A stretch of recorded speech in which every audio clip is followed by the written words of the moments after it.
Magandang gabi mga kapwa ko Marino at Mamamayang Pilipino. Dito naman tayo ngayon sa ating pang-anim na episode, Bantay ng Marino at Mamamayang Pilipino, na tinagurian ito na tungkol ito sa mga oily water separator, incinerator, sewage plant ng barko.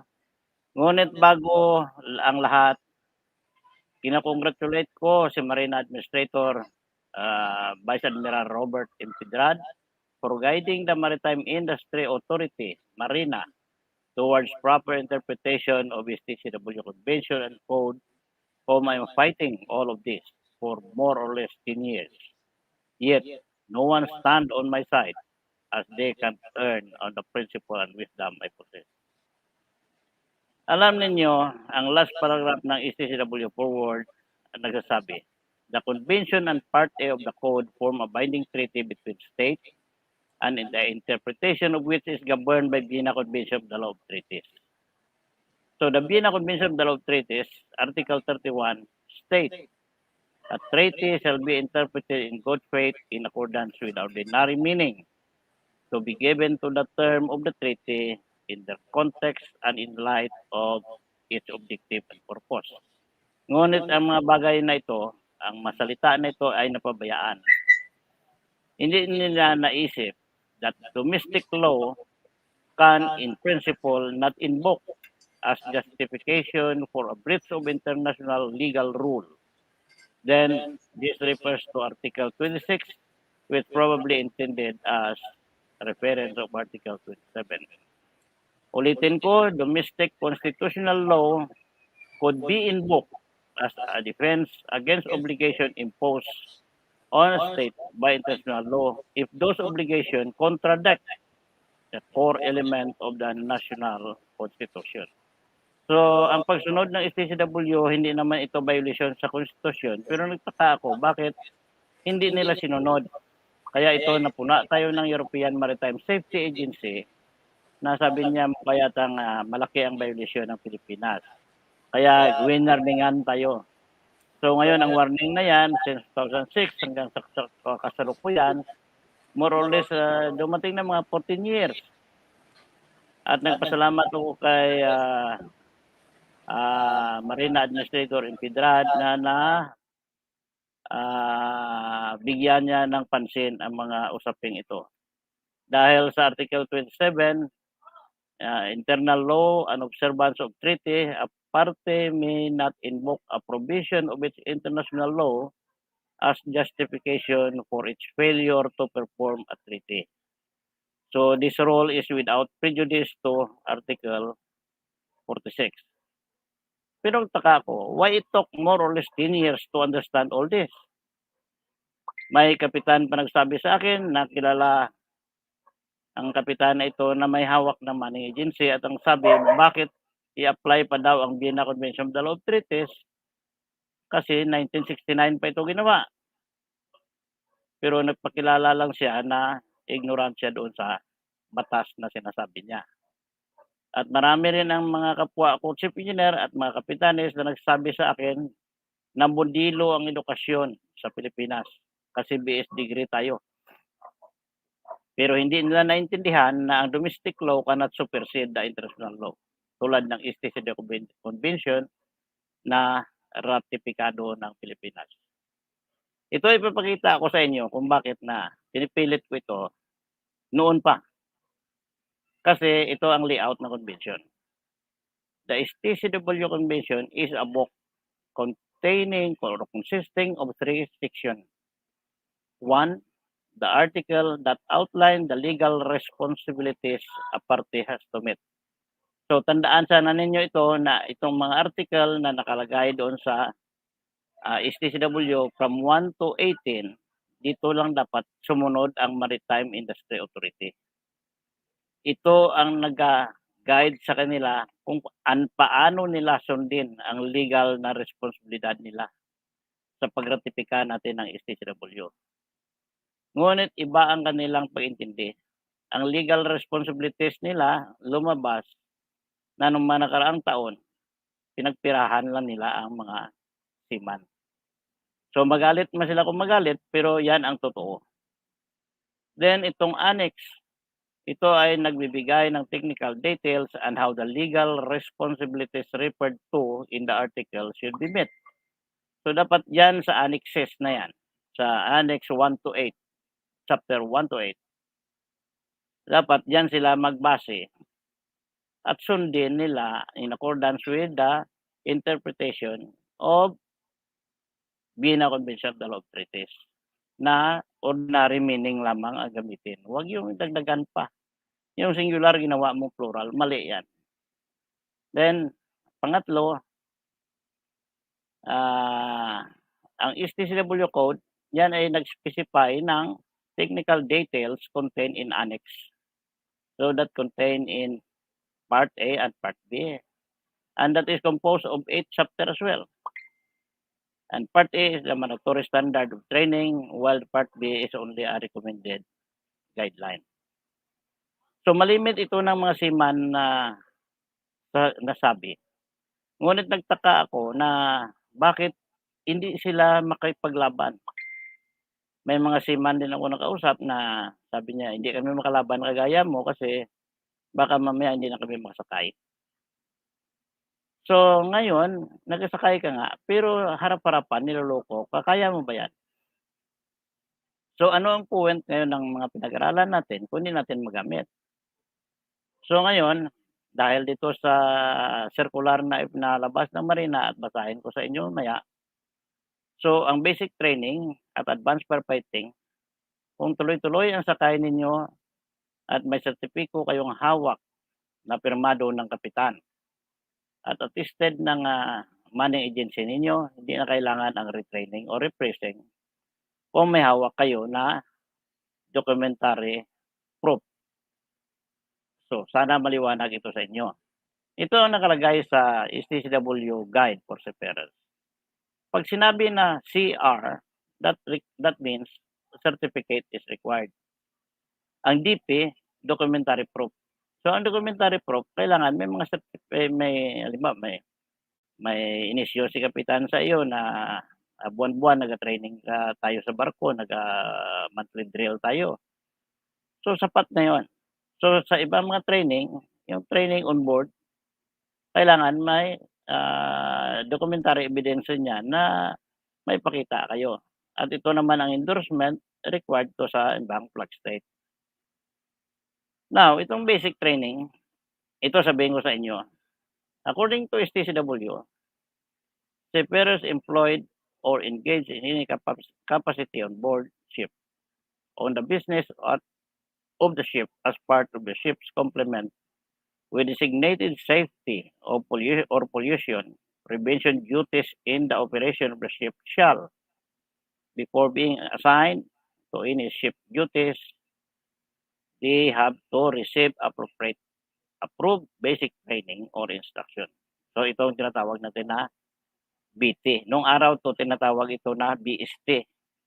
Pero kauna-unahan ito tinatawag nila na SOLAS or Safety of Life at Sea. So ang mga detalye doon na dapat malaman itong personal survival technique as set out in the table A6/1-1. Fire prevention and firefighting as set out in table A-6/1-2. At ang number 3 is elementary first aid as set out in table A6/1-3. And personal safety and social responsibilities as set out in table A/6/1-4. So second is be required to provide evidence. Tandaan niyo ito, maliwanag ang sabi ng STCW. To provide evidence of having achieved the required standard of competence to undertake the task, duties, and responsibilities listed in column 1 of table A6/1-1, A6/1-2, A6/1-3, and A6/1-4 through demonstration of competence in accordance with the method and criteria for evaluating competence tabulated in column 3 and 4 of those tables, and examination or continuous assessment as part of the approved training program in the subject listed in column 2 of those tables. So the third is seafarers qualified in accordance with paragraph 2 in basic training shall be required every 5 years to provide evidence of having maintained the required standard of competence. Look, every 5 years, you need to provide evidence that you have maintained the required standard of competence to undertake the task, duties, and responsibilities. So, kung tuloy-tuloy ang sakay mo, kasi sa barko, monthly may shipboard drill tayo.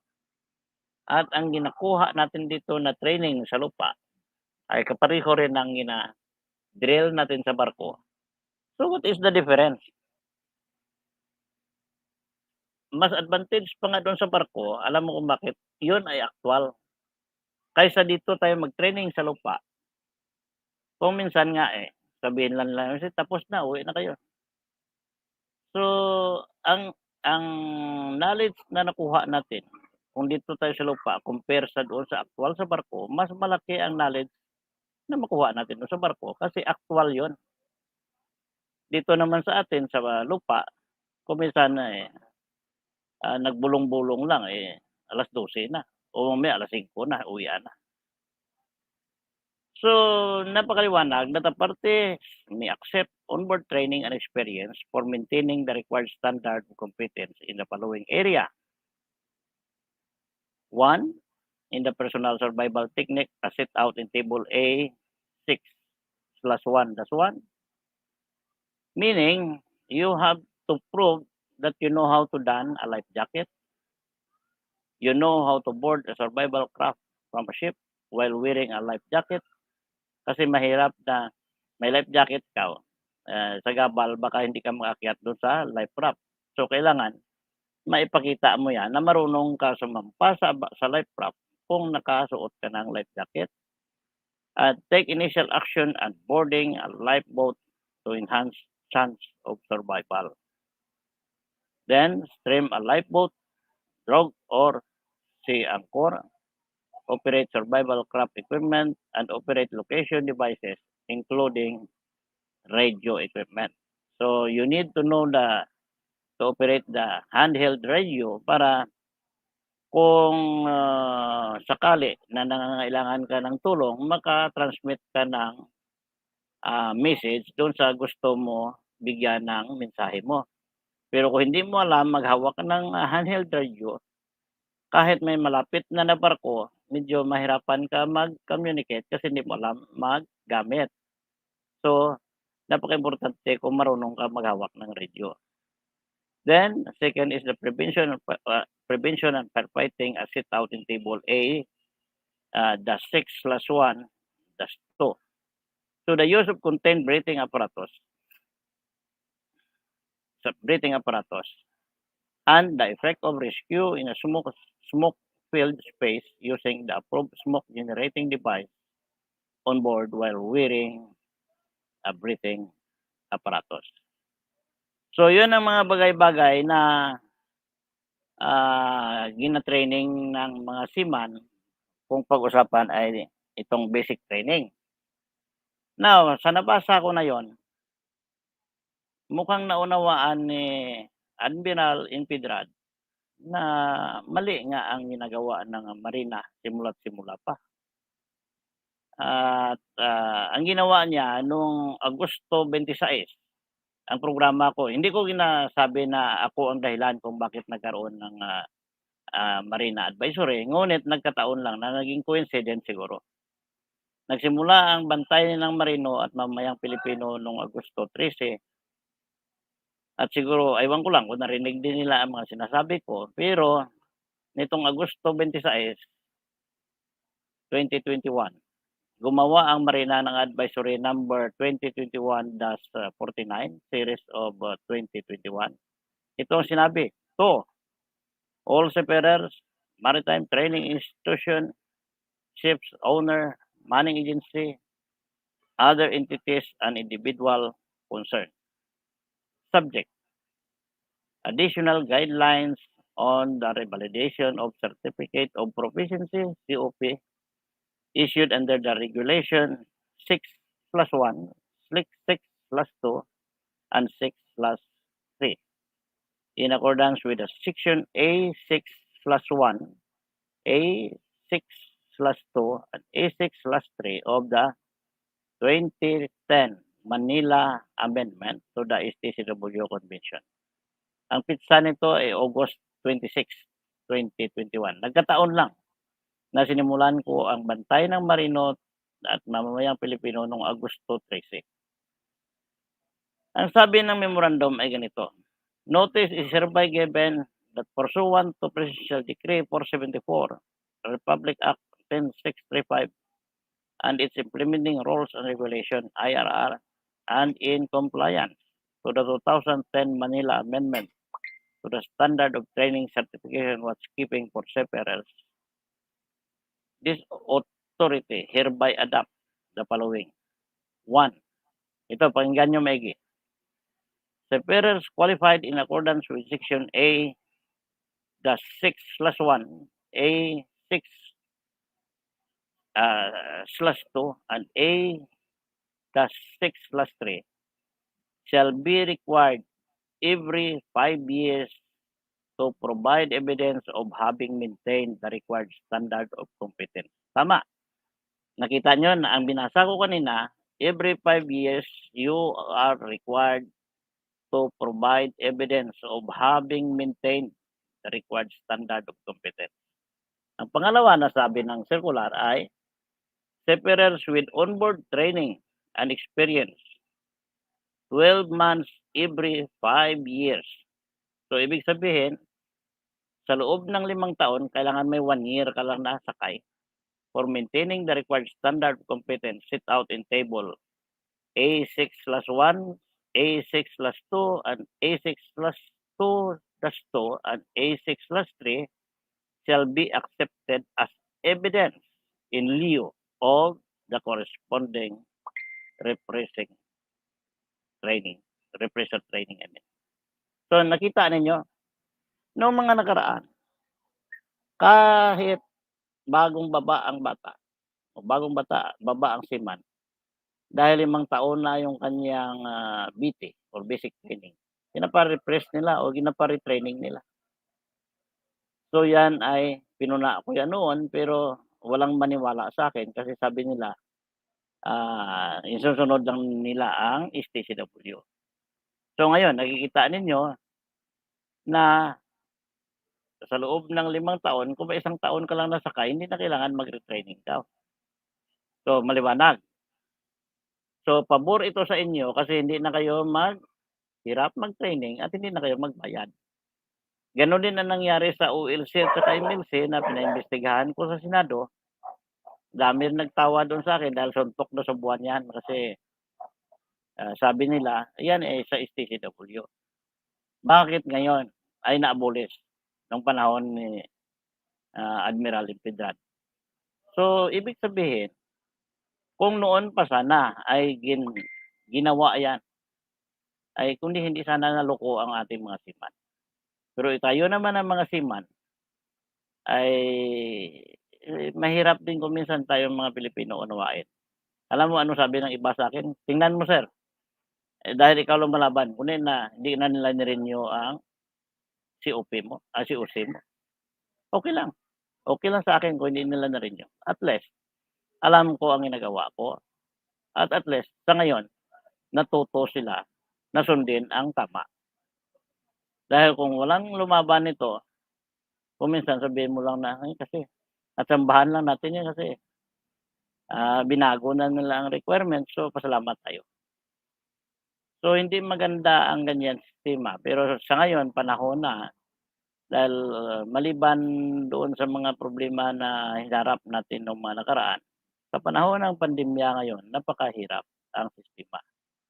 Dahil una-una, maliban sa mga papilis natin, may mga vaccination pa na issue na kung minsan mag-isip-isip ka kung magpabakuna ka o hindi. So kaya ako ang advice ko sa inyo, hindi ako against sa vaccination. Kundi na ang akin against ako sa vaccination na eksperimento pa lamang. Kasi maliwanag, na trial pa lang ito hindi pa aprobado. Kundi na emergency use lang ang authority na ginamit nila. So sa madaling salita, naeksperimentuhan pa lang. So may mga pinag-aralan naman kayo, isipin ninyo kung halimbawa experiment lang, ano ba 'yan? Mabuti kung magiging maganda ang resulta ng eksperimento. Ay paano kung halimbawa ay pumalpak ang eksperimento? Sino ang magsakripisyo ngayon? At napakaliwanag rin diyan sa Republic Act, 11525 na ang nagbakuna walang pananagutan. Bakit? Bakit walang pananagutan? Napakaliwanag na sa konstitusyon, "Nobody shall be deprived of right, liberty, or property without due process of law." May due process of law ba ang pagbakuna? Now sabi nila, "Hindi, may order ang DOH, may order man ang IATF." Well, that is circular or memo circular. Pero ito isipin niyo, the highest law of the land is Constitution. Walang anumang Republic Act, memorandum, o circular na lampas pa sa Konstitusyon. So, ano tingin ninyo? Sinunod ng IATF at saka DOH ang Konstitusyon o na-violate nila? Kaya bukas, doon tayo sa Lunita, isigaw natin, "No to violation of Constitution, no to mandatory vaccination, no to abuse of authority, power and authority, no to face mask, no to face shield, and no to lockdown." Dahil itong mga bagay na ito, nakikita naman natin na ang mga fully vaccinated ay biktima. Marami na tayong mga kaibigan, fully vaccinated namatay. Bakit? Anong dahilan? Dahil COVID? At bakit ang hindi naman nabaksinan, hindi naman namatay? So doon tayo mag-isip-isip. Now tayo ng mga seaman dahil yan nasabi ko I'm sorry nadagdag ko lang yan dahil, isa sa problema natin yan. Pero tayo ng mga Marino na, sa barko wala naman daw ginagawa, magbasa-basa rin kayo nang malaman ninyo ang laman ng STSW at hindi kayo maloko pag-uwi dito sa ating bansa. So sabi ng memorandum, "In view of this implementation, the following are the requirement in the application of revalidation, certificate of proficiency, basic training, survival craft, rescue boat, fast rescue boat, and advanced are fighting. So, seagoing service of not less than 12 months, attestation of any document from the ship captain, ship owner, manning agency, that said onboard training and other practical training were undertaken by the said separate. So, sa madaling salita, pag na-certifyan ngayon ni Kapitan, papirmahan nyo sa manning agency nyo, attested ng manning agency na yan ang ginagawa nyo sa barko. So, hindi na kailangan kayo mag-refreshing or mag-retraining. So, for the guidance and strict compliance of all concerned, signed, Vice Admiral Robert Impidran, EFP, retired. So, sa tingin ko, maliwanag na ito na ang panluloko nila mahigit kumulang 10 taon ay naresolba na ngayon. So, sana sa pangadarating na araw, wag na kayo sana magpaloko. Gamitin ninyo ang inyong mga pinag-aralan at let's be frank, kung walang lokohan, maganda ang mangyari sa ating bayan. Pero kung magpatuloy ang lokohan, yan nga sabi ko na kuminsan maganda ang intensyon natin, pero dahil sa mga manluloko at mga manlilinlang, ang maganda ay kuminsan sumasama. Kagaya ngayon, sabihin natin na ang quality ng seafarer ng Pilipino ay napakaganda. At palagi natin nasabi yan na hindi tayo maaari galawin ng IMSA dahil maganda naman ang ating performance. Ngunit ang issue is compliance with the STCW Convention. So kung hindi mo na comply ang STCW Convention, hindi mo masisi ang International Maritime Organization kung bigyan niya ng sanksyon ang ating bayan. Hindi naman seaman ang binigyan ng sanksyon. Republika ng Pilipinas. Dahil doon sa pagpatakbo ng mga namumuno sa maritime industry natin na mali. Kasi dapat ang problema ibigyan ng solusyon, hindi na kung paano kumita ang hinahanapan ng solusyon. So nakikita ko minsan ng mga paliwanag ng mga eskwelahan na kailangan daw sundin at kailangan daw ang Marina ganito. So marunong din ang eskwelahan magrekomenda sa Marina, pero bakit ang eskwelahan lang hindi niya maayos-ayos? So dapat, yan sabi nila, bago mo tanggalin ang puwing sa mata ng kapwa mo, ayusin mo rin mata mo na mawala rin ang puwing. Dahil kung may puwing ka, kag manguha ka ng puwing ng may puwing, medyo malabo kung minsan ka makakuha ng puwing na iba kasi puno rin ng puwing ang iyong mata. So yan lang importanteng pinapaabot ko sa inyo na sa mga ang mga seaman ngayon kung nakasakay ka lang ng 1 taon sa loob ng 5 taon, hindi ka na kailangan mag-retraining o mag-refreshing. At nung mga nakaraang buwan, ang OLC at saka MLC na-abolish na. So napakagandang balita yan. And congratulations again to Admiral Impidrad sa pag-interpreta mo ng STCW Convention at sa pagtulong mo sa mga Marino para gumanda naman ang klima sa kanilang kapaligiran. Hindi na puro corruption dito, corruption doon. At ito naman mga seaman nagreklamo ng corruption pero hindi naman nag-aaksyon. So sana tuloy-tuloy na ito na kung napansin ninyo mali, punain ninyo. Dahil walang sino man na magpaganda ng ating daanan kung hindi tayo. So dahil ang important reminders ko at saka importante kong ibalita sa inyo ay natapos na. So balik tayo ngayon dito sa trabaho sa barko. Kung paano i-operate ang oily water separator sa barko. How to operate oily water separator on board ship. And this was updated last September 7, 2021. Ngayon lang, buwan. So, ang operation ng oily water separator is, an oily water separator clear the bilge water or oily content to bring it inside the acceptable range to discharge it overboard. An oily water separator is a machinery for such importance that it handled by only the second engineer or the chief engineer. However, the duty engineer might also be asked to operate under the supervision of either second engineer or chief engineer. So in operating the oily water separator, an oily water separator can be operated when a ship is sailing and en route. Ang ibig sabihin nito, en route ay tumatakbo yung barko. Huwag yung sa pirto ka o magbomba ka ng bilge mo. So according to Marpol, the oil content of the effluent must be less than 15 ppm.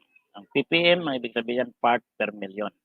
So sa 15 part, sa, sa 1 million na tubig, ang langis dyan ay 15 lang. And the ship has in operation an oil discharge monitoring and control system and oil separating filtering equipment. So yan ang napaka-importante, kaya nabalbalitaan ninyo kung minsan na may mga chief engineer na kulong sa Amerika. O kung may nakulong sa China, may nakulong kung saan-saan dahil nagbomba sila ng langis o ng bilge na malangis at nakita ng mga authority kaya hinuli sila. So in case of failure to follow any of the above mentioned rule, the ship will be fined and stopped, and the chief engineer or second engineer can be imprisoned. So imprisonment yan, not less than 5 years. At ang multa mo dyan is more or less $10,000 kung mahuli ka na nagabomba ng oily water without using the oily water separator. Because of such high risk, operating an oily water separator should be done with utmost precision to minimize the risk of marine pollution. Though how to operate guide is always posted near the oily water separator, there are few points to keep in mind and follow to prevent any mistake. So sa akin na karanasan, nung ako ay nagabarko pa, yung guidelines o guidance to operate or instruction to operate, ina-print out ko yan at nilalagay ko dyan sa tagiliran ng oily water separator para lahat ng mga taga-makina, pag nabasa nila, may ideya sila kung paano i-operate ang oily water separator. Kasi darating araw, hindi naman lahat na oras ay rating ka lang. Darating din araw maging official ka. So, kailangan habang maaga pa, matuto ka na. So, pag nag-official ka na, hindi ka na mahirapan. Now, in operating the oily water procedure, here is the following point to be followed while operating the oily water separator. 1. Oily water separator on board manual discharge valve is to be kept locked and case are to be kept with the chief engineer. Open the lock and overboard valve. Open all other valves of the system. Kaya ako, halimbawa, pagdating ng parating ang barko sa puerto, nasigurado ko yan na ang susi ay nasa akin na. At least 1 day before arrival. At ang oily water separator, kailangan na nahugasan na ng seawater. Kasi may mga practice ko minsan, nakikita ko. Kaya nahuli ang mga barko kasi hindi nila gina-operate ang oily water separator. So pagdating sa puerto, aakyat ang port set control. Tingnan niya ngayon, i-drain niya ngayon yan. Kukuha siya ng sample. Pag kumuha siya ng sample, inamoy niya ngayon, mabaho. Doon pa lang sa pag-amoy niya na mabaho, justified na hindi nagamit ang oily water separator. Kasi kung nagamit mo ang oily water separator, let's say, few days ago, hindi mangamoy ang tubig. Pero kung halimbawa buwanan mo na, buwanan na, kag nagagamit, kag buksan mo ang drain, tiyak mabaho na tubig na yan. So huli ka do'n kahit ano pa nga ikatwiran mo sa first state control, 'di maniwala ang first state control sa'yo. Dahil sabi niya kung totoo na ginagamit mo ito, hindi ganyan ang amoy. So second is open the desired bilge tank valve from which the oily water separator is to be discharged from oily water separator. So, ang ibig sabihin nito, ang bilge tank na sinasabi, bilge valve na ginasabi niya, nag-discharge ka ng langis to overboard, pero kung ma-detect ng monitoring device na may langis na ang na humalo doon sa tubig, automatic mabukas ang two-way o three-way valve at mabalik doon sa bilge tank ang langis at hindi na maglabas sa barko. So the third is open air if the control valve are air operated. So kung pneumatic control siya, buksan mo ang hangin para nga mabukas kag magsirado ang balbula kung halimbawa maka-detect siya ng oil, magsirado siya kaagad. Magbukas na agad papunta sa bilge tank. Pero kung halimbawa manual, so kamay ikaw ang magbukas at magsarado kung kinakailangan. Now switch the power supply of the control panel if the OCM unit is operated by electricity. Now, sunod is fill the separator and filter unit with fresh or seawater to clean up the prime the system till the water come out from vent of the second stage. Start the oily water separator supply pump when is a laminar flow pump and one that will supply the oil water mixture to the oily water separator. 7. Observe the OCM for ppm value and keep checking sounding of bilge tank while from where the oily water separator is taking suction and of the oily water separator sludge tank. The skin valve sample valve is provided just before overboard valve and after three-way valve. Keep a check on the sample for any effluent and clarity. So habang na nag-operate ka, tingnan mo rin kung talaga ba kasi kung minsan mapalpak din ang monitor. So kailangan ma-check mo rin ng sarili mo kung ang monitor mo ay maganda ang takbo niya o pumalpak na. So number 9, keep a watch on the ship sides at the overboard discharge valve. And 10, after the operation, switch off the power and lock the overboard valve. Okay, to be handed over to the chief engineer. Entry to be made by chief engineer in the oil record book or ORB with signature of operating officer or chief engineer and the master.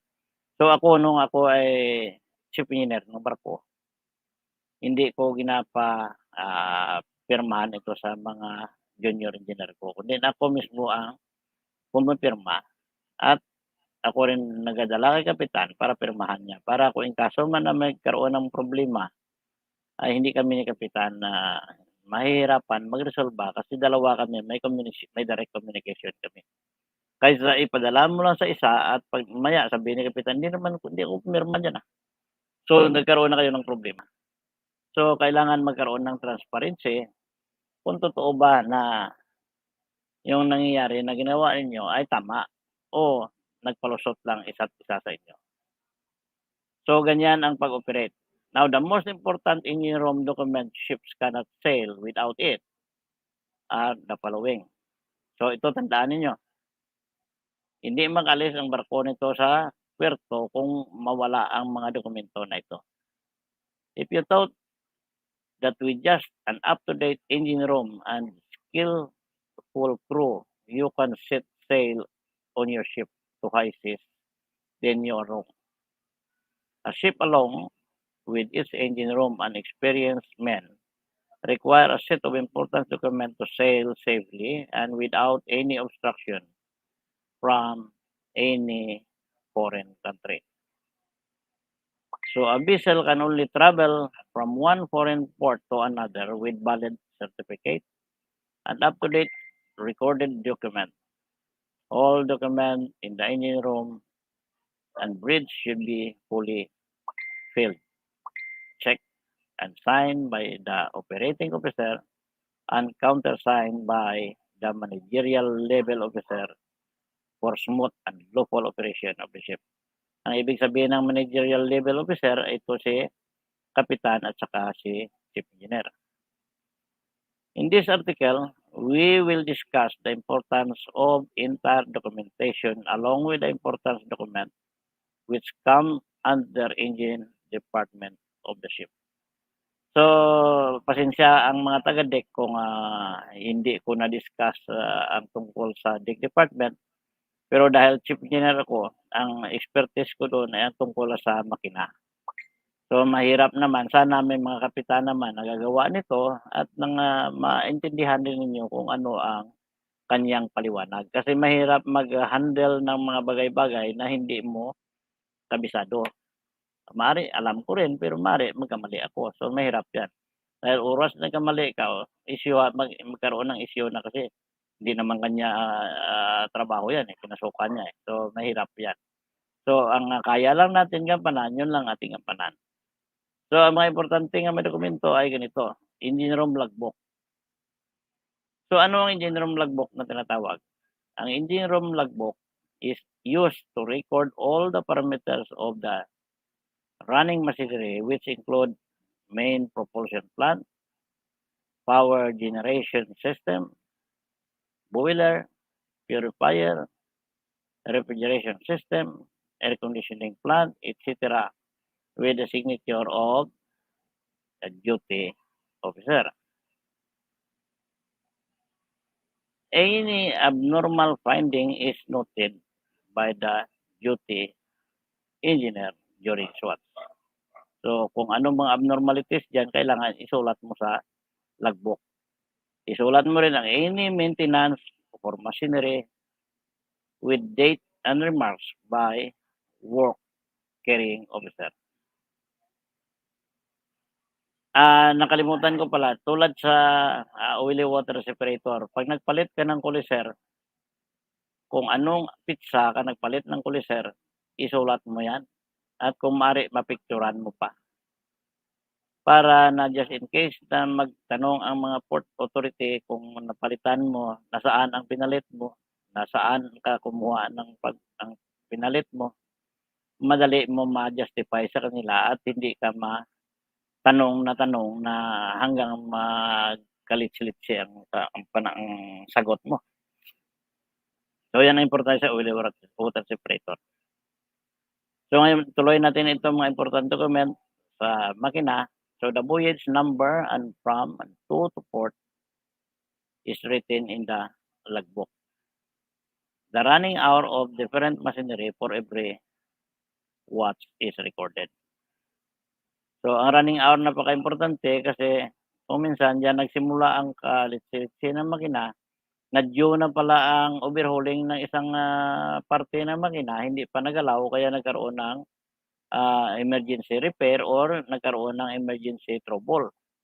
So, kailangan nakaisulat ang running hour para makikita ninyo kung ilang oras na ba yung piston na yan, ilang oras na ang takbo ng injector, ilang oras na ang takbo ng bomba, ilang oras ang takbo ng kung ano-ano man nga makinarayas niya sa barko. So, dahil may talaga na oras na pagdating sa ganyan na malapit na, kailangan ma-aksyonan mo para hindi ka makaranas ng trouble sa makinarayas na yan. So, the quality of wastewater retained on board is recorded by the chief engineer. The special operation like bunkering of fuel, diesel, and low oil is noted with the starting and finish time. And the special operation including operation of the 15 ppm equipment is recorded with the operational time and the remark and signature of chief engineer for each day is also noted. Ito napaka-importanteng bagay na i-record. May mga engineer, ito palagi ko na malimit ko nakikita ito. May pinalitan ako ng chief engineer na sinulat niya sa logbook na na-discharge niya sa Willie water separator ang 3 cubic meter na bills. Sinulat niya sa 3 cubic meter na discharge niya for a period of 2 hours. So nang tingnan ko, sabi ko, "Chef," kasi ako ang papalit sa kanya. "Paano mo na-discharge ang 3 cubic meter na bills? Dahil ang capacity ng Willie water separator mo ay 1 cubic meter per hour lang." Sabi niya. Hinula-hulaan ko lang 'yan. So never niyo gagawin 'yan kasi ang mga port set control, ang iba diyan mga chief engineer din. Kung hindi chief engineer, kapitan. So mahuli niya kayo kung kung halimbawa bumaba do'n sa makina, sabi niya, "Chef, bakit 1 cubic meter lang ang capacity ng, madiskarga mo, bakit sobra ang na-discharge mo?" So by doing that alone, maaari mapinahan ang barko mo at pati ikaw ma-fine din. So 'yan ang tandaan niyo na huwag niyo gawin 'yan kasi pagsampa niyo sa barko tingnan niyo ano ang, capacity ng, oily water separator niyo, ang discharge capacity niya, incinerator mo ilan ang discharge capacity niya. Kasi may mga incinerator na ang burning capacity niya lang ay let's say for example, one, 1,000 kilos. Tapos ang sinulat mo naman ang nasunog mo do'n ay 3,000, nahuli ka kaagad. So, kung ano ang maximum do'n na nakasulat sa specification ng makinarya mo, 'wag mo, lampasan. Kung maaari, let's say for example ay, 2, ang 1 I mean sa oily water separator, let's say for example 1 cubic meter per hour ang, ma-discharge mo. Ang gawin mo lang diyan, kung maaari gawin mo lang na 0.75 or 0.8 cubic meter. At least, kasama na ang pag-cleaning mo. Pero hindi mo na hindi mo nasuway ang, instruction kasi lalo kung, matanda-tanda na ang oily water separator mo at, ang capacity na 1 cubic meter per hour nung bago pa, imposible naman na magkaroon ka ng 1 cubic meter per hour ng luma na. So, common sense lang. So, now let's go to the oil record book. It is one of the most important document on board with a written record for compliance of Annex 1 of MARPOL. So, in operating the oily water separator, 15 ppm equipment for discharging treated bilge water overboard. The operation is recorded with time, position of the ship, and quantity discharge and retention. So, bago ka discharge, kailangan alam mo kung ano ang laman ng tangke mo para, pagkatapos mo rin, mabalanse mo rin kung ang laman ng tangke mo ay, ugma doon sa na-discharge mo. Huwag na sabihin mo na, na-discharge ko ang, 2 tons, oily bilge from bilge tank. Ang bilge tank mo, ang laman niya nung nag-start ka ay 3 tons. So, 2 tons ang na-discharge mo, dapat 1 ton na lang natira. Pero kung magsulat ka na ang natira is 1.5 or 2.5 tons, so huli ka rin ng port authority diyan dahil ang, nag-discharge ka ng 2 tons pero kalahati lang ang nabawas mo dun sa tangke mo. So, madali ka niya mahuli. So, napakaimportante na na-discuss natin ito para sa mga nakikinig, at least may ideya kayo kung paano na makaiwas kayo sa mga problema kung doon kayo sa bordo.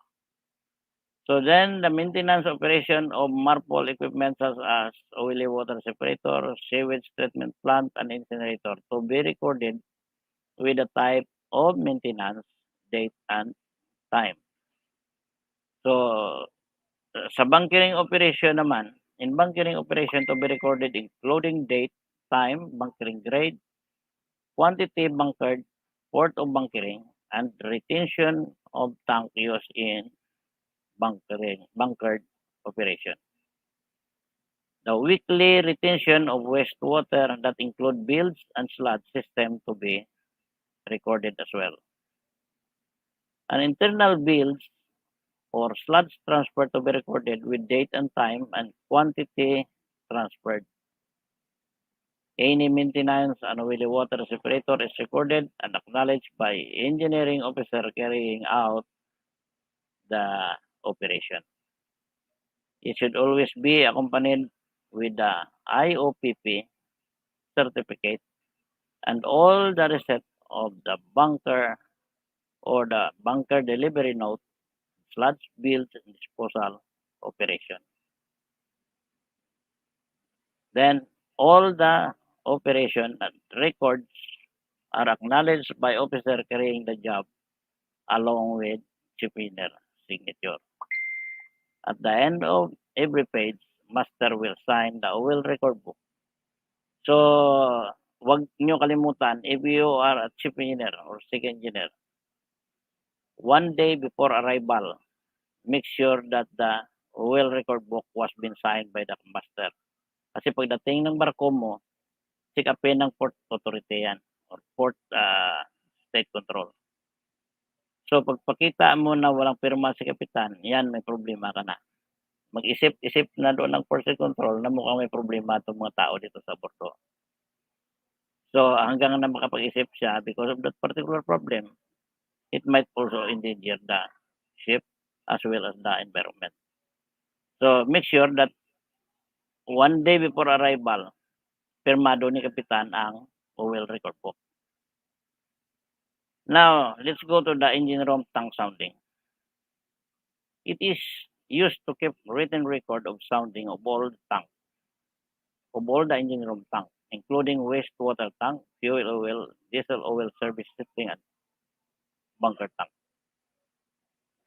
A responsible engineer officer, port engineer, will take the record of sounding for all the tank. Ngunit, port engineer ang nasabi dito, pero karamihan dyan kuminsan, utosan ng port engineer ang kanyang oiler, sundahin.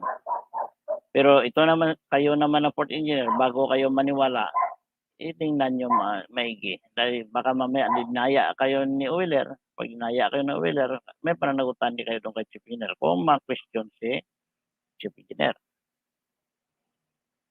So, frequency of sounding is normally twice a day, once in the morning, and second in the evening. So, by doing that, nakikita mo ngayon kung ano ang laman ng tangke mo. Just in case nagkaroon ka ng grounding or whatsoever, may basihan ka agad. So, ang issue dyan ko minsan nangyari sa akin yan. Utosan ko ang aking junior engineer, sabi niya, sir, maalon. Okay, kung maalon, huwag naman natin pilitin.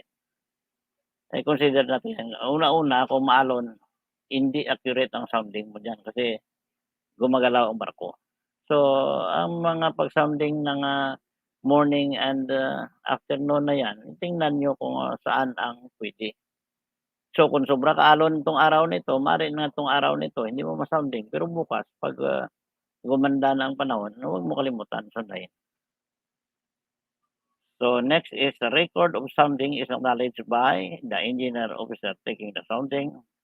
And every day, sounding log is counter-checked and acknowledged by that chief engineer. Kasi napaka-importante yan kasi kung minsan ang mga lalo kung chartered ang barko, ginatingnan ng mga charterer yan kung magkano ang nakonsumo ng makina at magkano ang laman ng tangke mo.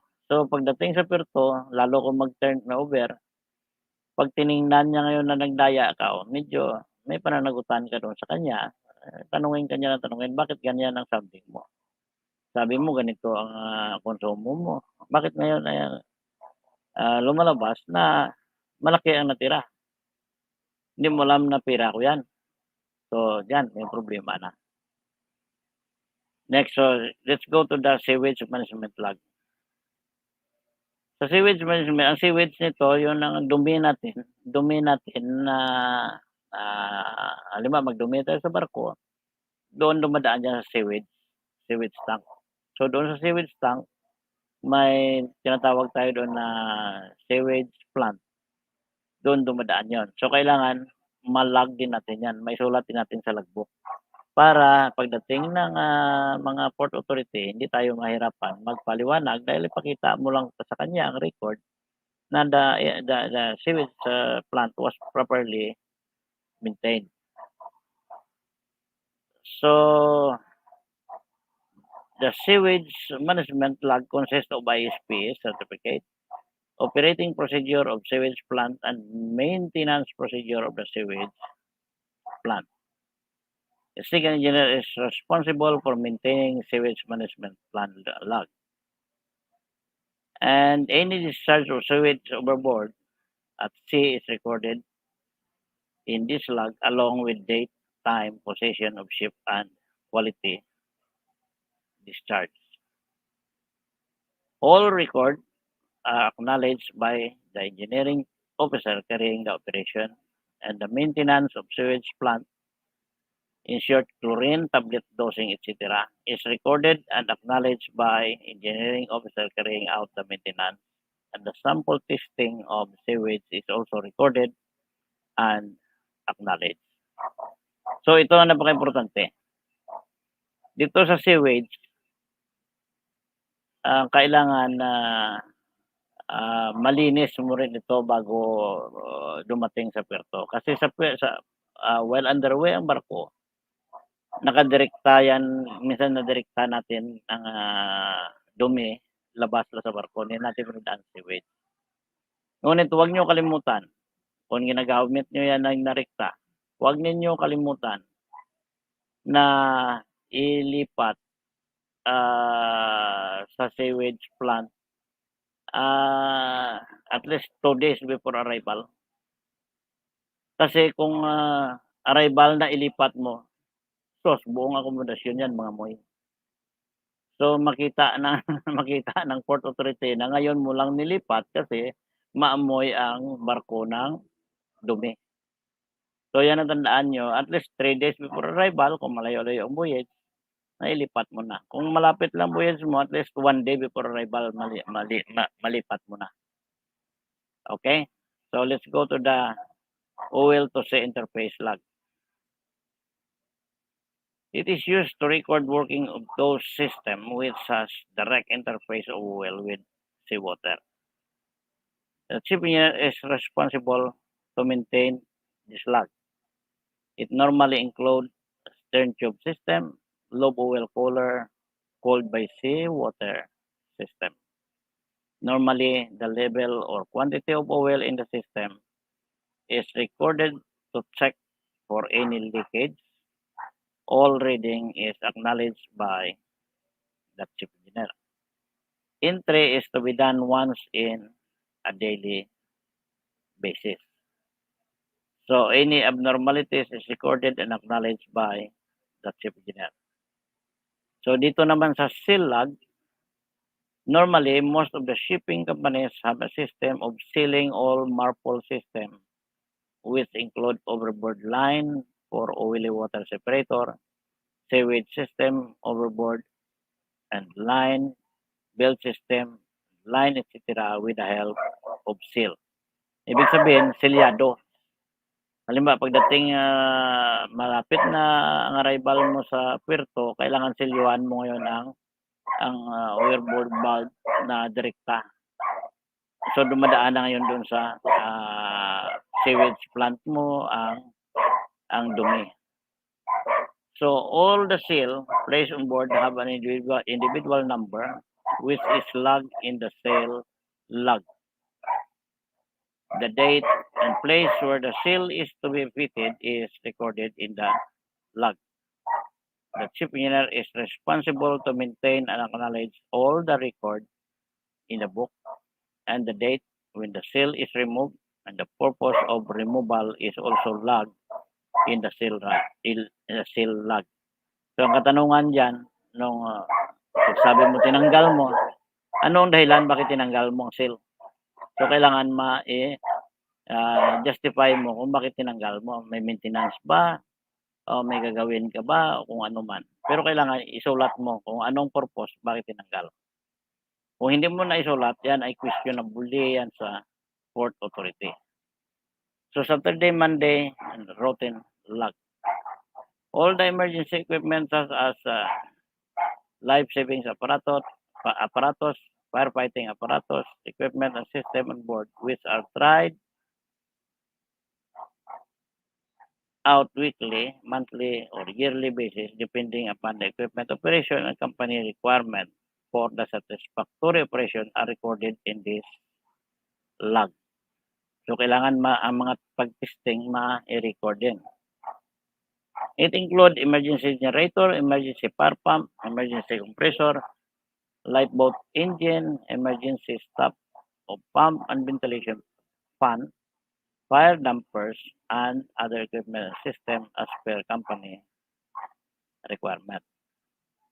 So all officers on board are designated with particular equipment for carrying out the trial operation and procedure, which are to be entered in this log. Every entry to be acknowledged by officer carrying out the operation with remarks and brief description of the same. So, Chief Engineer Night Order Book.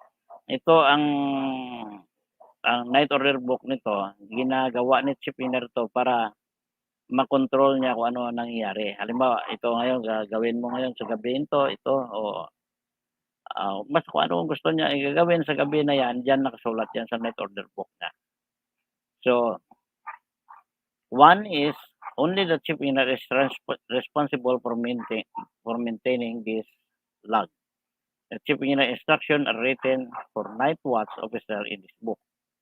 All engineer officers and trainee engineer officers have to read and acknowledge the order written by the Chief Engineer, and they have to sign after reading. So what is oil spill at sea? Drill prevention and method of cleanup. Now let's go to oil spill drill. And this was been updated in January 6, 2021.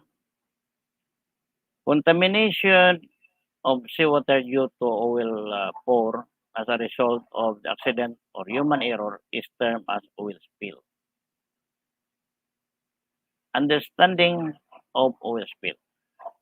Oil is among the most important energy source in the world, and because of its uneven distribution, it is transported by the ship across the ocean and by pipeline across the land.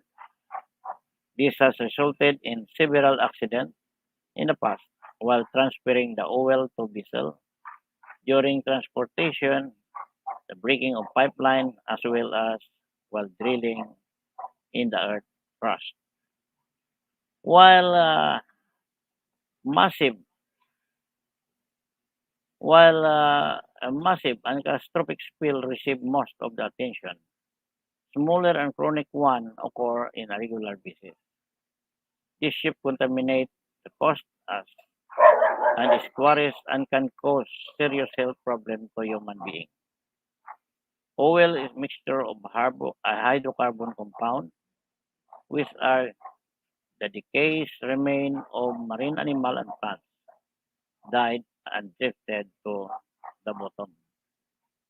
For the past 600 million years, take note, under intense pressure and temperature, this remain changed into complicated hydrocarbon called petroleum. Crude oil is mixture of gas, naphtha, kerosene, light gas, and residual which cause hazardous health effects if consumed by any life form. The production of petroleum product rose from 500 million tons in 1950 to over 2,500 million tons in mid-1990, which resulted in massive transportation and associated oil spill. The number has been increasing with the increasing rate of oil transportation, aging of oil tankers, as well as an increase in the size of oil tankers, and oil account for over half the tonnage of all the sea cargo. It is estimated that approximately 706 million gallons of waste oil enter the ocean every year, with over half coming from land, drainage, and waste disposal. For example, from the improper disposal of used motor oil. Biro mo yan, 706 million gallons of waste oil enter the ocean yearly. Oh. So saan ang galing yan? Sa pag-abuso ng mga tao na gumagamit ng langis. Offshore drilling and production operation and oil spill or leak from ship or tanker typically contribute less than 8% of the total. The remainder come from the routine maintenance of the ship, nearly 20%, hydrocarbon particles from offshore, air pollution, about 13%, and natural seepage from the seafloor, over 8%. Public health impact include illness caused by toxic fume or by eating contaminated fish or shellfish. However, there are other less obvious public health impact, including loss and disruption of commercial and recreational fisheries, seaweed harvesting, boating, and variety of other use of affected water. Any nation of tourist destination close to oil drilling or shipping lane is at the risk of experiencing economic collapse and the disastrous environmental effect of oil spill and need to be properly prepared to clean up. To prevent oil spill in the topmost priority is the topmost priority, and responsibilities lies equally on individual as well as on the government and industries because the source of oil waste in the ocean is due to carelessness rather than accident. Integration of preventive measure is in industrial process operation or products should be part of the cost of daily operation. Before starting and fueling, defueling, or internal transfer operation, all machinery and piping system should be properly checked for tightness and for sign of leaking gland, seal, and gasket. While changing the oil or adding oil to machinery, proper care should be taken to avoid oil spill. Now, here comes a fighting of spill in the ship. Keeping in mind that recent oil spill at sea, spilling of oil on a ship has become the most dreaded accident without doubt. It is always better to take a precautionary measures to prevent such accident. However, sometimes accidents happen without any warning, leaving very little time to act. In this article, we will learn what to do in case of oil spill in the ship. So there are two types of oil spill accident on board ship. One, in which there is no danger of oil going overboard, whereas the one wherein the chances of oil going overboard are maximum is the most dangerous one. Now, let's go to the oil spill on the ship. There can be two situations wherein the oil spill over the deck and goes overboard, causing marine pollution. It is the overflow of oil from internal transfer of oil through vent or sounding pipe of the tank. It could also be oil spill during bunkering operation or sludge discharge operation with proper shipboard of oil pollution emergency plan equipment and training. Oil spill over deck and can be contained. Marine pollution can be avoided. So what are the steps in case of oil spill? So one, if anybody see oil on deck, immediately close the ship side scupper and alarm the ship staff by shouting and contacting duty officer on the bridge and engine room. So, ito ang iba, hindi nila alam kung ano tong scupper. So, ang scupper, mayroon dyan na kahoy lang. So, kahoy, ilagay mo doon sa drainage. So, ang isa dyan, bakal na mayroon siyang rubberized. So, pag pinasok mo ngayon, pag hinila mo, masil ang rubber. So, yan ang tinatawag na scupper. So, number 2 is stop the transfer immediately and locate the affected tank at its sounding pipe and vent position. And then the third is emergency master to be called upon by the master, and everybody must carry out their duties as listed in the master list of the oil spill. Kasi sa barko, may master list. Let's say may oil spill, so kanya-kanya ang destination ng tao para hindi magagawan. Hindi na kumukuha na isa ng sudas, inaagaw pa ng isa, pero wala pa lang boom noon kung sa tubig man ng langis, walang kumuha ng boom. So, kailang kanya-kanya ang duties and responsibilities on board if ever there is oil spill.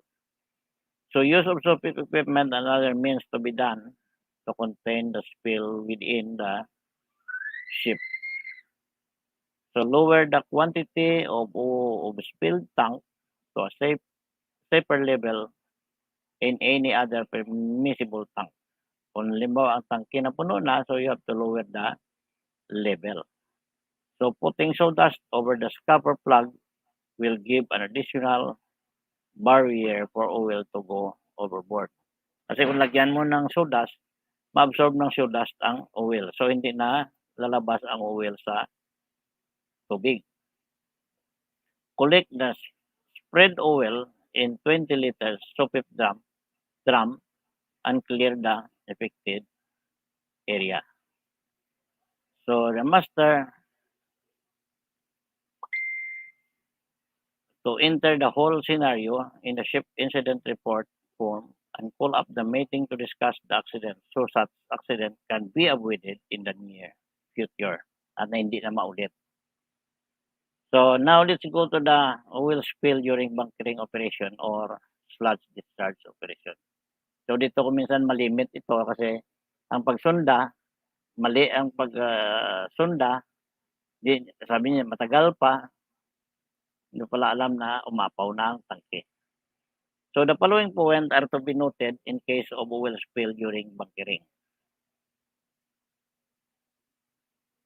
1.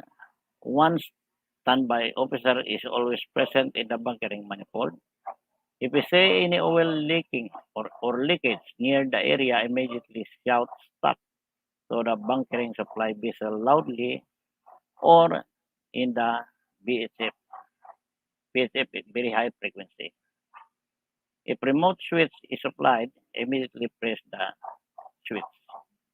For sludge disposal operation, if any spill occur, immediately stop the ship sludge transfer pump from a remote panel normally situated near the bunker manifold. Inform the ship engineer, duty officer about the emergency situation. Scupper must be plugged before starting any of these operations. If oil spill occur on deck, recheck the plug and put sawdust over it. Master will call for emergency master and crew will carry out their duties as per the master list for oil spill emergency. Drip tray in bunker manifold must be checked for overfilling and should be emptied in 200-liter drum if required. Alam niyo itong drip tray, doon sa may manifold, sa ilalim niya, may parang box. Yan ang tinatawag na drip tray. So kung nakikita mo na puno na yan, so kunin mo yan at ilipat sa drum. Kasi kung hindi mo kunin, aapaw yan. So mag-additional spilling of oil sa labas. Then last is the foam type portable fire extinguisher must be readily available to avoid the worsening of the situation by fire. In case na magkaroon ng apoy, mayroon kang foam portable fire extinguisher na naka-ready. Now, action to be taken in case oil goes overboard. Let's say, naglabas sa barko. So one is, if the oil spill go overboard, the master will immediately inform the coastal authority like Port State Control and owner or office management. Then next, the measure to be taken to limit the area of spill in the water with the use of oil boom and other effective soffit items and all effort to be made not to allow further oil to go overboard.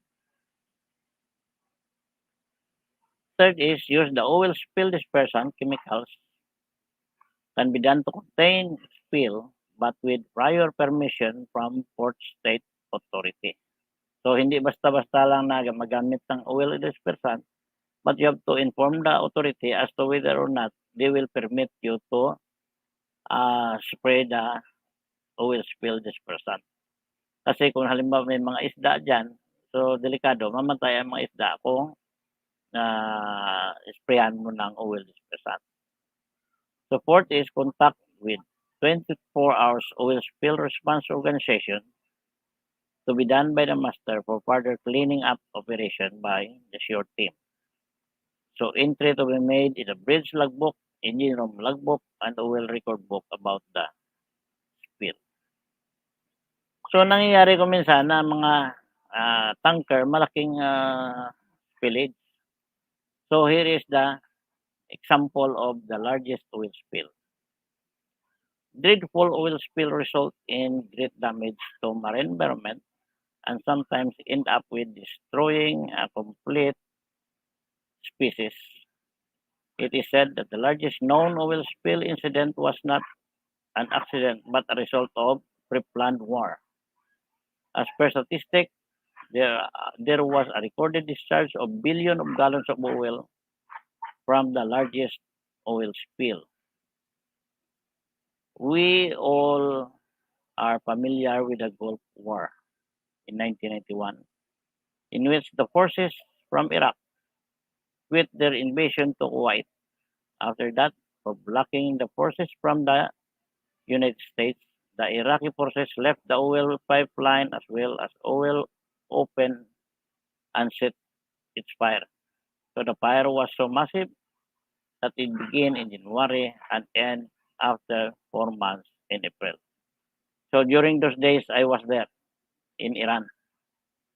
So we are carrying oil from Iran going to another area. And one time, we were hit by the Iraqi missile. And we are very lucky that no one was hit and no one was injured. In this incident, as per report, more than 200 million gallons of oil was thrown in the Persian Gulf. This oil spill incident not only harmed marine species but also destroyed major oil reserve in the world, thus diminishing oil availability. This oil spill not only resulted in marine water pollution but also fouled the coastline, damaged the fisheries, killed aquatic life, especially non-mobile life, and ruined the aesthetic of the place and thus reduced the capital generation from tourism. Paano ka pa makapaglangoy kung may mga langis dyan sa nagalutang-lutang sa beach? So the tourism will be destroyed. It had long-lasting effect on the maritime life of the area. The after effect of this oil spill were even more terrific, as it is even took months to clear the affected area and bring it back to its normal condition. Due, so, due to such destruction caused by this oil spill, it became a burning issue and a matter of grave concern for almost all the countries around the globe. On the basis of outcome and reason for this incident, maritime authorities are becoming more careful in handling oil with the latest technical advancement. Now, let's discuss here the oil spill drill on a ship. It is generally referred to fighting oil spill on a ship.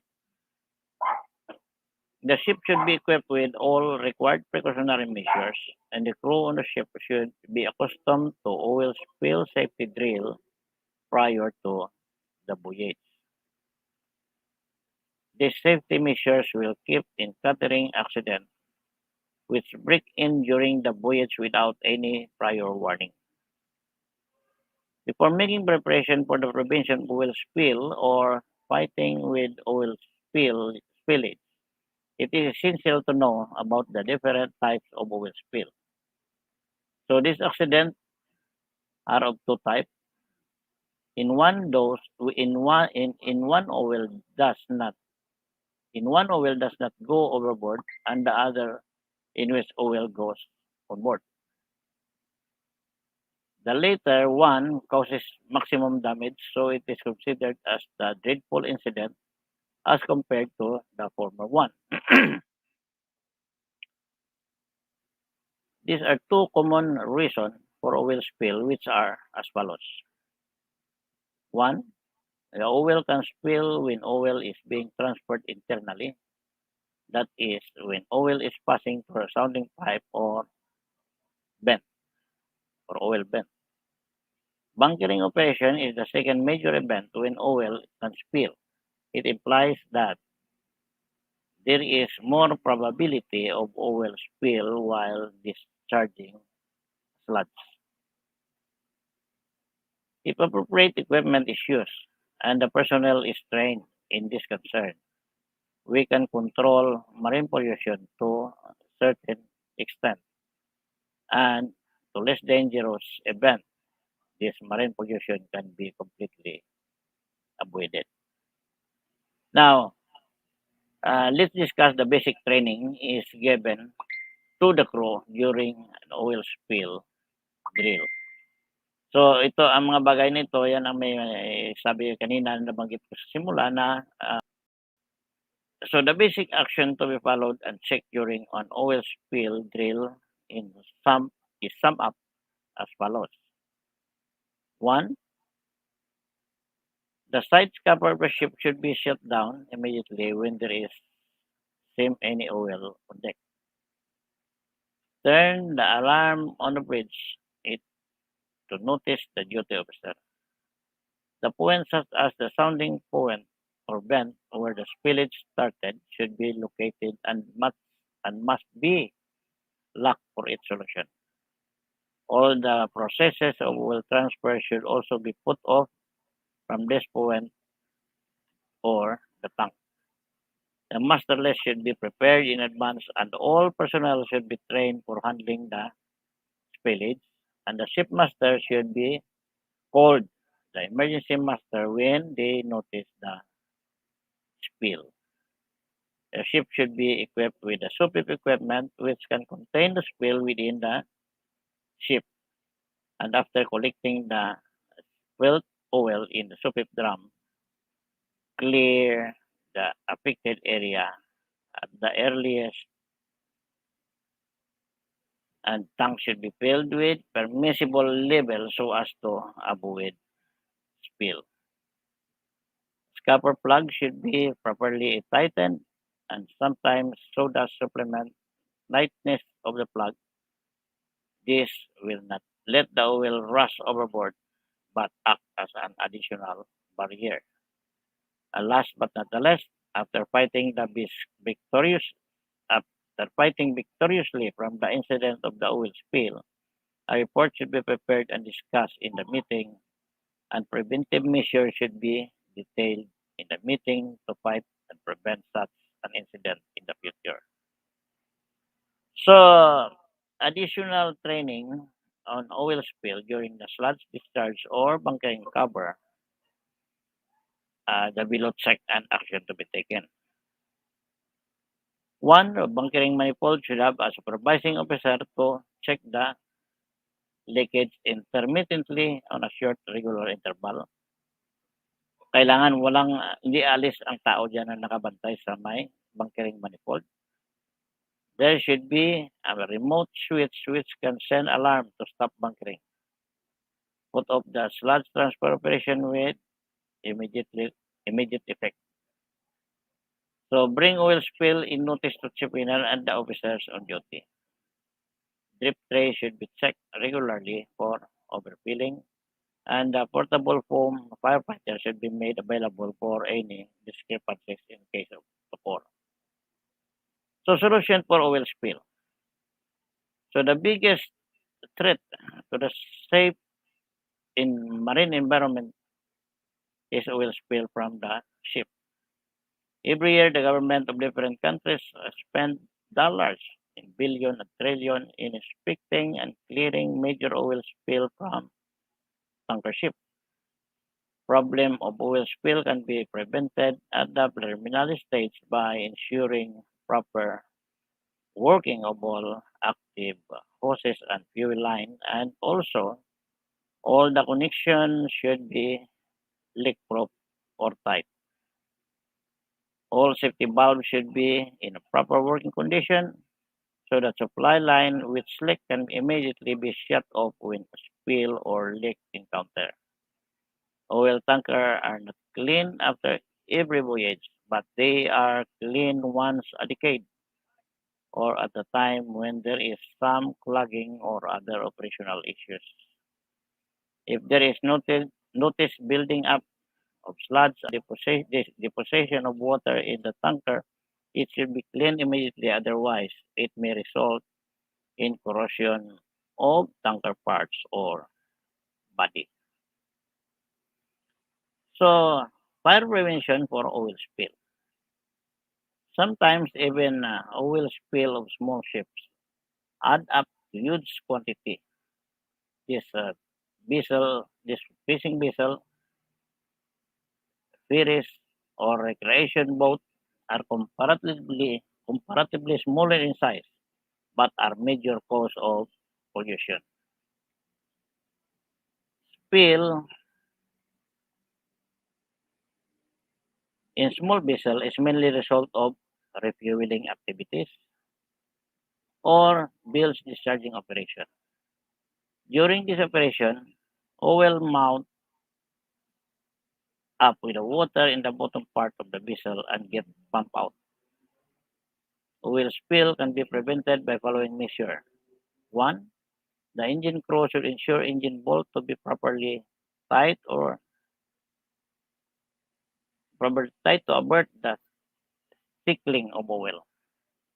When an engine is in use, this causes vibration in bolt and result in loosening of the bolt or nut. The engine should be equipped with dripping fan or focus jet or oil tray. There should be ample of oil absorbent pad to soak discharge of oily water. Defective part fitting should be replaced before there is complete failure. Line can fail due to severe heat and water exposure. So dito ko minsan sa mga vibration nangyayari ito. So habang nag-vibrate ang barko, so ang nut diyan loose. So, kung minsan 'yan ang cause ng spillage. Measures should be taken while refueling the tank. The tank should not be overfilled, and some clearance space should be left for fuel expansion. So, bilge pump should be turned off properly after done with the refueling. So, by this statement represent that the if ever possible, the maximum capacity of the tank to be filled is only 80%. 85 is maximum. Para in kaso man na mag-expand, safety ka pa rin. If oil transpired, it should be maintained by the vessel master. He should collect the spilled oil and keep it within the ship and clear the affected area with absorbent pad. So a record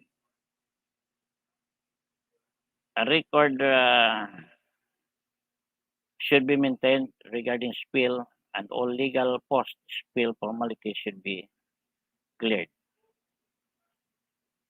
Now, when it comes to method for cleaning the sea after spill, oil is necessity and a major revenue generating resources for many countries with vast oil reserve. Therefore, shipping of oil from the sea can never be put to an end. Rather, we must look for safer expedition. We must be ready for any emergency related to the oil spill and oil cleanup from the sea. Kaya ngayon may plano na maging unmanned ang mga barko. Pero dito sa tanker na ito, kung minsan mag-isip-isip rin mga may-ari ng barko kasi kung unmanned ang barko mo, kag mangyari na nagkaroon ng oil spillage, bago makarating ang saklolo doon, labas na lahat ng langis. So, yan pa ang mga dapat pag-isipan kung paano ang high technology na mga bagay-bagay ma-apply in case of oil spill on board the ship. So, as water is denser than oil, the latter float when discharged is a water body. It forms a skimming layer over the water surface, and therefore it is comparatively easier to decant oil from sea than other chemical pollutant. Different method of cleaning sea after oil spill are brief as under. One, you could clean by using the oil boom. So the oil boom are the most common and popular equipment used in cleaning oil clean up due to their simple design and easier execution. These are also called containment boom, which encloses the oil to a small area and not to let it spread further.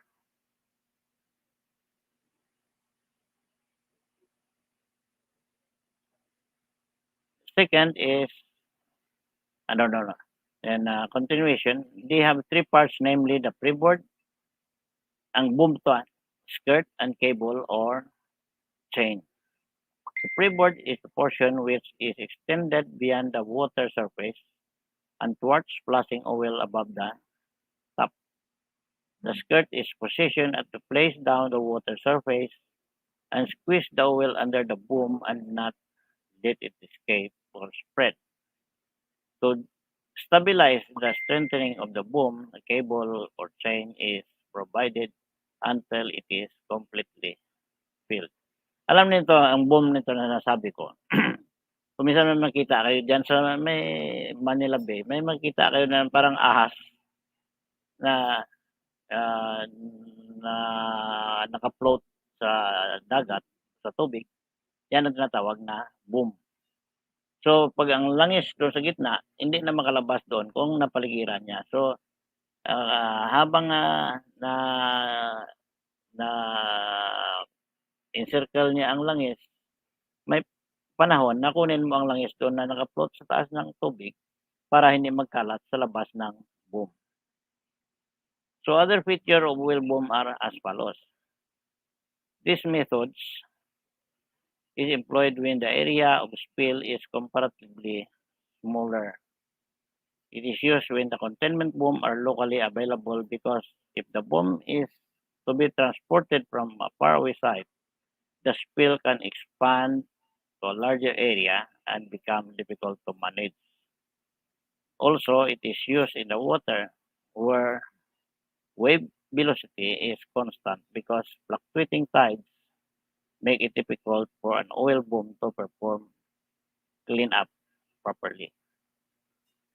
Number two is the skimmer. The skimmer is once the oil is bounded by oil boom, it can extracted or skimmed easily with the help of skimmer or oil scoop. The skimmer are fitted onto boat and remove the floating oil or greasy containment. These are the mechanical equipment which work on the same principle as vacuum cleaner and it suck all the oil which is spread over the confined surface of the water in the boom.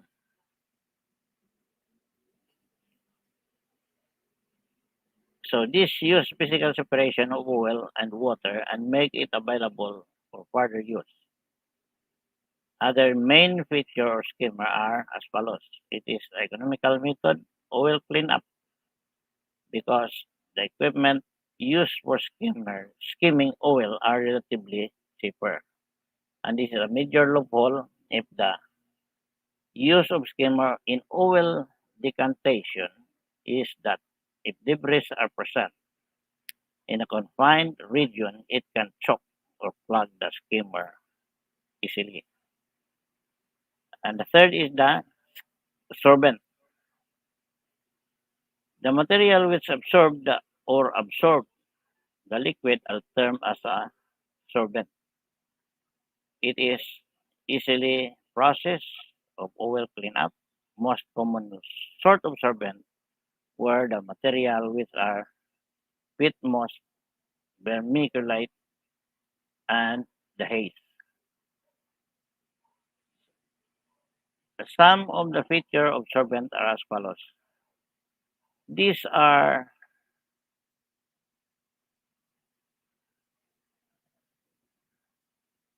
these are the material which result in the less wastage and prevented progression of pollution. These are highly useful for small spill with the highest efficiency. These are also used to remove the small extent of large spill cleanup. There is also difficulty in working with the sorbent that our sorbent become denser than water after absorbing oil and may possibly sink to the bottom of the sea. And the fourth is burning. It is similar to burning rice husk after yielding rice crop. In this method, the floating oil is set to fire by igniting it safely. It is the most proficient method of oil cleanup and it can effectively remove 98% of the total spilled oil. So ano yung sabi nila, yung haze or husk, itapon mo doon sa tubig na may langis, then sindihan. So masunog yun. Yun lang ang disadvantage doon kasi usok ay pumupunta sa environment.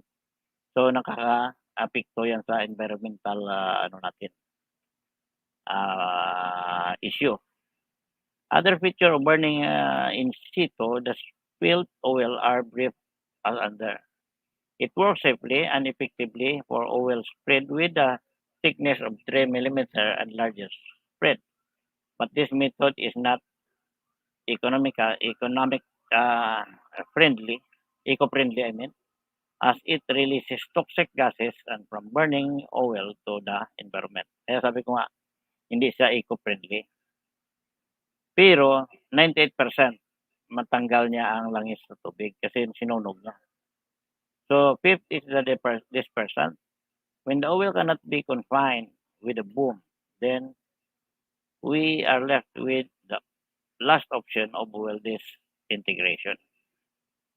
Dispersants are the chemical which are spread over spilled oil to initiate integration of oil. After this integration, the surface of oil molecule increases and it becomes easier for them to form the bond with water. This will take the bonded molecule deeper in water and make them available to microbes which degrade them later on. Some additional features to remove of oil, of removal of oil from sea by dispersant are as follows. They can efficiently remove the large oil spill easily, and dispersant convert the oil in tarbol when oil get bonded chemical with water. But sometimes these tarbols become larger in size and get to the seahorse, and sometimes then these chemical dispersant adversely affect a non-mobile marine species. So the sixth is other methods, which is some of the methods employed for safe oil spill cleanup from the sea are hot water washing or washing with high pressure water, manual labor or bioremediation and natural recovery. Hot water washing is used when it is quite impossible to remove oil from mechanical or manual methods.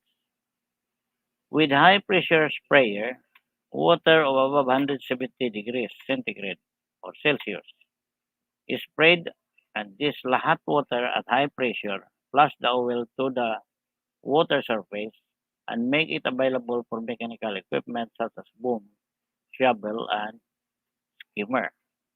In manual labor cleanup methods,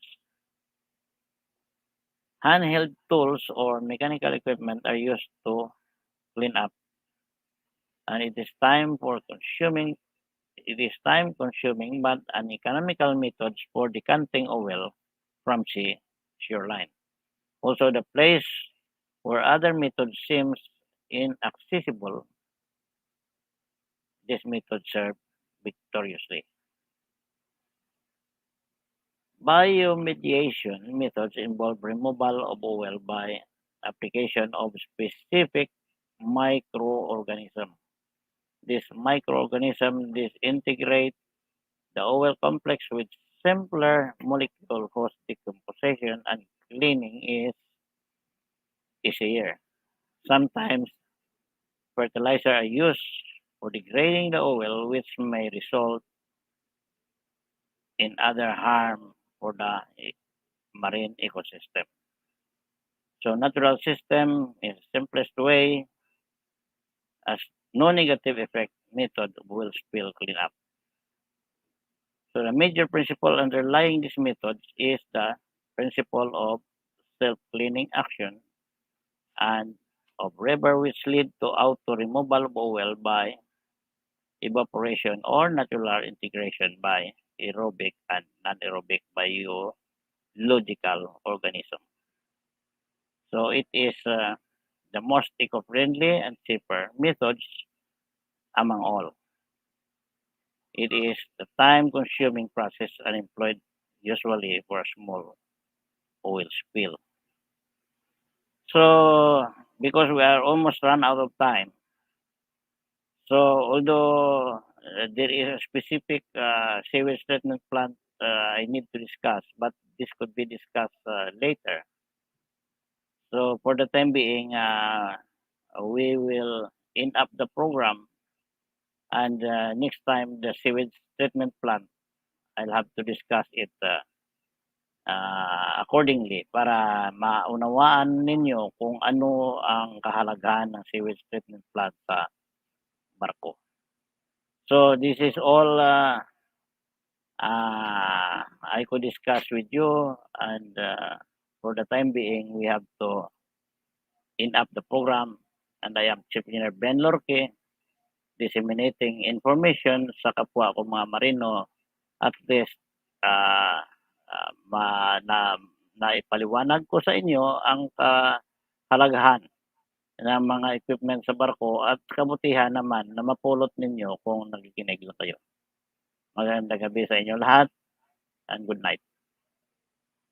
Itong COVID-19 na dumapo sa bayan natin, wala nang ginawa kundi ang buhay ay sirain.